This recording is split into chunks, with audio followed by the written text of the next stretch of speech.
Hey everyone, this is question 5 from the chapter 6 review. So we want to simplify the expression completely, and we have the secant of negative x times the cotangent of negative x plus the cosine of negative x. So this uses your negative angle identities. So it's really important or really helpful in this case to identify whether each of these trig functions is considered an even function or an odd function. So as we're going through, I can tell you that the secant is even, as is the cosine. These are actually the only two functions that are even. All the others, so the other four, are odd. So if that kind of helps, you really only have to note that two of them are even. The rest of them follow the odd function. So the question that you should be asking yourself is, all right, what does it mean for something to be even? So if we are taking the secant of negative x, we're saying that's the same thing as just doing the secant of x.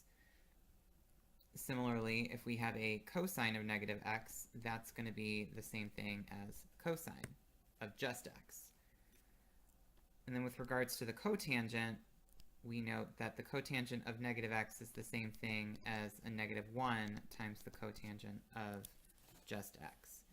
Note here that I did add in a dot because I didn't want to come back to this problem and think that it's a subtraction. It's going to be a positive secant of x times a negative cotangent of x. So as we proceed through, I'm going to just kind of use the previous information that I had learned from chapter 5.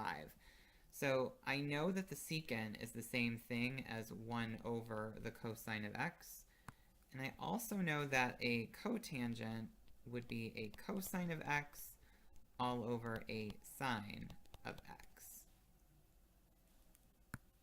And then we're just going to leave that second term of cosine of x alone.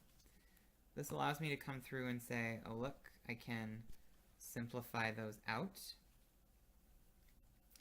And this is going to leave me with a result of negative 1 all over the sine of x plus the cosine of x.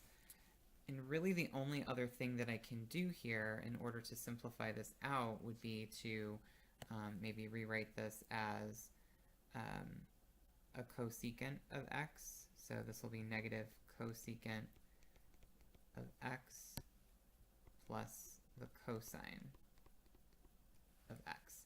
Not everything will always simplify down to something, to just like one trig function. We could continue to play around with this one a little bit more, but ultimately this is the solution. So we'll call it good. If you do have any other questions, please let me know.